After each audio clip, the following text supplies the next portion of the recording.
고난 너머에 더 큰 고난이 기다린다 할지라도 오직 하나님만을 신뢰하십시오. 여러분의 영혼의 시력이 회복되기를 마음이 없는 이에게 시청자가 아니라 우리는 예배자가 되어야 됩니다. 샬롬, 주님의 날이 밝았습니다.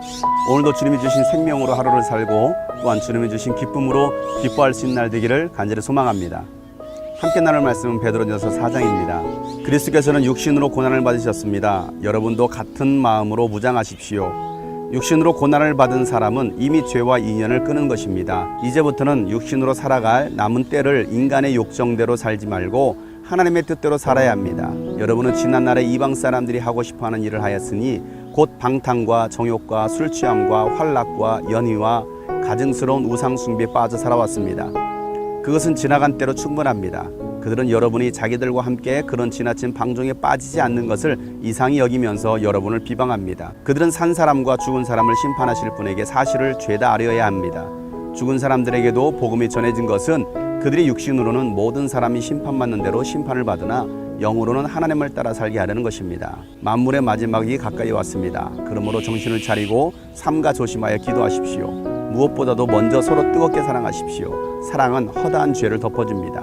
불평 없이 서로 따뜻하게 대접하십시오. 각 사람은 은사를 받은 대로 하나님의 여러 가지 은혜를 맡은 선한 관리인으로서 서로 봉사하십시오. 말을 하는 사람은 하나님의 말씀을 전파하는 사람답게 하고 봉사하는 사람은 하나님께서 주시는 힘으로 봉사하는 사람답게 하십시오.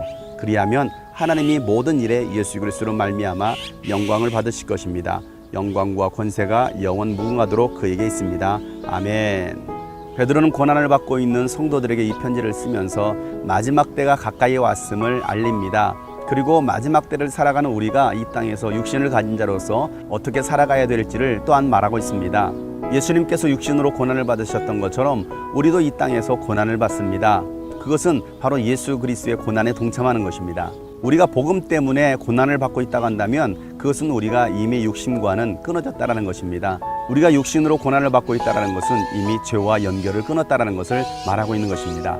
육신이 원하는 그 욕정대로 살아가지 않는 것입니다. 우리가 예수를 알기 전에는 세상의 방식대로 살았습니다. 세상에 즐겨하는 방식을 따라 살았고 육신이 요구하는 것들을 다 추구하며 살았습니다. 돈을 따랐습니다. 쾌락을 따랐습니다. 유흥을 즐기며 살았습니다.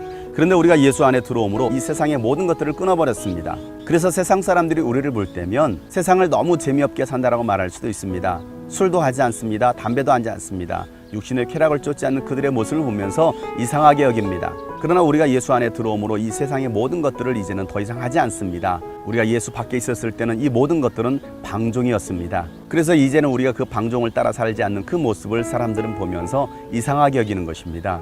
왜 우리가 세상의 것을 끊었습니까? 하나님께서 이 땅을 심판하시고 산자와 죽은 자를 심판하실 것이라는 것을 우리가 믿기 때문입니다. 우리는 그래서 이 세상을 따라 사는 사람이 아니라 육신을 따라 사는 사람이 아니라 하나님의 영을 따라 살아가는 사람들입니다. 하나님의 말씀대로 순종하며 살아가는 사람들입니다. 우리는 지금 마지막 중에 마지막 시대를 살아가고 있습니다. 그렇기 때문에 마지막에 가까이 왔음을 우리가 알고 더욱더 정신을 차려서 신앙생활을 해야 됩니다. 깨어서 기도해야 합니다. 그러면서도 우리는 무엇보다도 더 서로 사랑할 수 있어야 됩니다. 사랑하되 뜨겁게 사랑해야 합니다. 사랑은 허다한 죄를 덮습니다. 죄가 있다 할지라도 죄를 드러내는 것이 아니라 허물과 약점을 드러내는 것이 아니라 죄를 덮어주고 그 죄가 용서받을 수 있도록 회개에 이끄는 것이 바로 사랑입니다. 우리는 불평 없이 서로 대접할 수 있어야 됩니다. 내가 먼저 섬길 수 있어야 됩니다. 예수님께서 이 땅에 오셔서 우리를 섬기셨듯이 우리는 대접하고 섬길 수 있어야 합니다. 또한 우리에게 주신 은사대로 우리는 교회에서 열심히 사역할 수 있어야 됩니다. 맡은 자들에게 구할 것은 충성이라고 말씀하고 있습니다. 우리는 관리인입니다. 우리에게 주신 그 사명들을 잘 관리할 수 있는 사람, 그들이 바로 충성된 일꾼입니다. 말을 하는 사람은 하나님의 말씀을 전파하는 사람답게 살아야 됩니다. 설교만 하는 것이 아니라 설교로 그치는 것이 아니라 행함이 따라야 됩니다. 먼저 본을 보일 수 있는 설교자, 말하는 사람이 되어야 되는 것입니다. 가르치는 자입니까? 먼저 본을 보일 수 있어야 됩니다. 봉사하는 사람은 하나님께서 주신 그 능력으로 봉사할 수 있어야 됩니다. 나의 자랑이 되어서도 안 됩니다.